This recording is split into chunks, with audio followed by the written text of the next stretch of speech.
नमस्कार मेरे प्यारे विद्यार्थियों, आज आपके लिए एक इम्पोर्टेंट वीडियो होने वाली है जिसमें आज आपको मैं बताने वाला हूं कि जो मार्केट में आई हुई है आपके लिए परीक्षा अध्ययन और परीक्षा बोध, दोनों में कौन आपके लिए बेहतर है, किसमें कंटेंट अच्छा रहता है, किससे आपको पढ़ना चाहिए और किससे आपको नहीं पढ़ना चाहिए।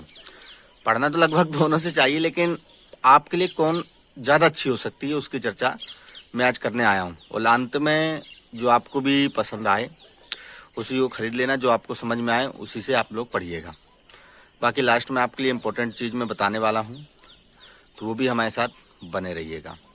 और चैनल पर नए हैं तो चैनल को सब्सक्राइब कर लीजिएगा और बेल आइकन को दबा लीजिएगा, जिससे आने वाली इन्फॉर्मेशन आप तक तुरंत पहुँचती रहे। और पहली बात कि ये चीज़ हम समझ लीजिएगा कि परीक्षा बोध से पढ़ना है कि परीक्षा अध्ययन से। चलिए इसके मैं आगे आपको पूरी जानकारी देता हूं कि आपको कौन सी बुक खरीदनी चाहिए। तो चलिए आप परीक्षा अध्ययन वर्सेस परीक्षा बोध भी कर लेते हैं। इससे बेहतर पता चल जाएगा आपको कि कौन सी हमें बुक लेनी चाहिए और कौन सी बुक नहीं। मॉडल पेपर की बात करते हैं परीक्षा अध्ययन के और परीक्षा बोध की। दोनों में मॉडल पेपर जो होते हैं वो 4-4 आते हैं।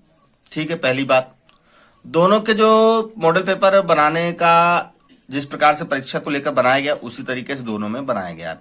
इसमें मॉडल पेपर 4 सेट में ABCD में आता है, इसमें भी ABCD में आता है, यानी कि दोनों अभी तो इस पहले राउंड में 1-1 अंक पाते हैं। दूसरा है क्वेश्चन आंसर। इसमें जो क्वेश्चन आंसर होते हैं वो काफी शॉर्ट होते हैं, और इसमें जो क्वेश्चन आंसर होते हैं थोड़े से बड़े होते हैं, ज्यादा बड़े नहीं, थोड़े से बड़े होते हैं। इसमें जो क्वेश्चन आंसर आते हैं तो इसमें आप अगर शॉर्ट वाले याद करते तो आप कभी कभी भूल सकते हैं। कम शब्दों में रहता है तो कम शब्द जल्दी भूल जाते हैं। इसमें ज्यादा शब्दों में रहता है तो कई चीजें हमें याद रह जाती है, जिससे हम उस क्वेश्चन आंसर को लिखने में परेशानी नहीं होती है। तो मैं तो चाहूंगा कि क्वेश्चन आंसर के लिए आप परीक्षा बोध के ऊपर जाए। ठीक है ना। इसमें जो राउंड में दूसरा राउंड हुआ इसमें क्वेश्चन आंसर प्राप्त किया परीक्षा बोध ने आला अंक। ठीक है, इसके बाद बोर्ड पेपर की बात करते हैं। इसमें भी बोर्ड पेपर है, तो बोर्ड पेपर में आपको बताना चाहूंगा, बोर्ड पेपर में रिलेटेड परीक्षा अध्ययन के जो टॉपिक रहते हैं वो बोर्ड पेपर के अंकों के पास आधारित रहते हैं। और जो इधर पे परीक्षा बोध में जो बोर्ड पेपर रहते हैं, तो बोर्ड पेपर जो रिलेटेड जैसे 2 नंबर का कौन सा है, 3 नंबर का कौन सा, 4 नंबर का, ऐसा इसमें कुछ भी नहीं दिया रहता। ठीक है ना, लेकिन परीक्षा अध्ययन में ऐसा दिया रहता है, तो मैं इसके साथ जाना चाहूंगा। ग्रामर तो बिल्कुल मैं बताना चाहूंगा कि जो ग्रामर आती है इंग्लिश की वो परीक्षा बोध में बहुत अच्छी होती है। बहुत अच्छे का मतलब क्या है, इसमें विस्तार से हर चीज दी रहती है, किसी भी प्रकार से शॉर्ट नहीं दिया रहता। और जो परीक्षा अध्ययन में रहता है वो काफी शॉर्ट रहता है, हमें कई चीजें समझ में नहीं आती है। तो मैं इसमें जाना चाहूंगा परीक्षा बोध में। ग्रामर परीक्षा बोध की बहुत अच्छी है। 5वां है टॉपर कॉपी तो आपको पता है सिर्फ और सिर्फ परीक्षा बोध में दी जाती है, बाकी किसी में भी नहीं दी जाती। ठीक है ना। ऑब्जेक्टिव के लिए भी जाऊंगा तो मैं ऑब्जेक्टिव मेरे हिसाब से दोनों में अच्छे रहते हैं, लेकिन ज्यादा अच्छा आपको मिल जाएगा परीक्षा बोध में। ज्यादा अच्छा जो मिलेगा वो परीक्षा बोध में मिलेगा। ठीक है ना। तो ये परीक्षा अध्ययन और परीक्षा बोध की बात है। इसमें जो ऑब्जेक्टिव है इसके भी बेहतर है, लेकिन इसके बहुत बेहतर है। टॉपर कॉपी आपको देखने को परीक्षा बोध में मिलेगी। ठीक है ना।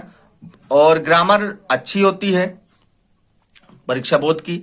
बोर्ड पेपर यानी कि बोर्ड पेपर ये यहां पर ये था कि बोर्ड पेपर जो पीछे लगे रहते हैं, तो यहां पर 2023 को देखने को मिल जाएगा और 2024 को मिल जाएगा। यहां भी 2023 का मिलेगा, यहां भी 2024 का मिलेगा, यानी कि दोनों में सेम रहता है। ठीक है ना। इससे आप अंदाजा लगा सकते हैं टॉपर कॉपी हमको देखने को मिली परीक्षा बोध में। टॉपर कॉपी से हमको ये होता आता है कि क्या लिखना है, कैसे लिखना है। ऑब्जेक्टिव दोनों के अच्छे होते हैं। ग्रामर परीक्षा बोध की अच्छी है।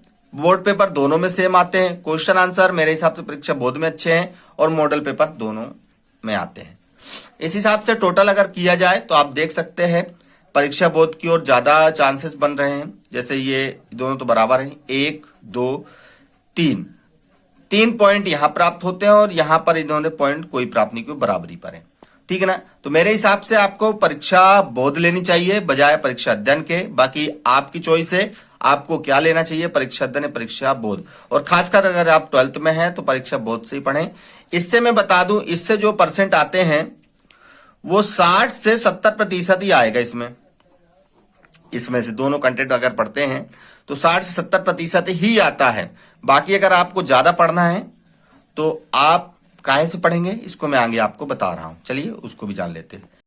जैसा कि आपको पता ही चल गया होगा कि कौन सी बुक खरीदना है, परीक्षा अध्ययन की परीक्षा बोध। आपका जो डाउट था वो क्लियर हो चुका होगा, लेकिन इससे सिर्फ 60 से 70% ही आप नंबर ला सकते हैं। और यदि आपको और नंबर्स लाने हैं और अच्छा टॉपर बनना है, रैंक लानी है, तो आपको बुक जरूर पढ़नी पड़ेगी। आपको मेरे हिसाब से बुक पूरी पढ़नी चाहिए। अगर आपको और भी नंबर लाने हैं तो पूरी बुक के छोटे छोटे से टॉपिक बना लीजिए और पूरी बुक के टॉपिक पढ़िए, पार्टों को पढ़िए, जिससे सारे प्रॉफिट उसी से आने, मतलब टॉपिक उसी से आने हैं। और आपको प्रॉफिट तभी होगा, प्रॉफिट का मतलब ये है कि 70-75 तो ठीक है, 80-90 प्लस वालों को वहीं से जो बुक पढ़ेगा उसी की बुक से आएगा। पूरा आज से लग जाइए। पेपर अभी समय है, लेकिन समय ना भी है, कब पता चलेगा नहीं, कब फरवरी आ गई और कब आपके बोर्ड के पेपर आ गए। तो जल्द से जल्द जाइए, पढ़ाई स्टार्ट कीजिए और जो आपको बुक्स खरीदना है वो बुक्स खरीद लीजिए, किसी प्रकार की दिक्कत नहीं लीजिए। चलिए अगली इन्फॉर्मेशन में मिलेंगे एक नई वीडियो के साथ। जय हिंद, जय भारत।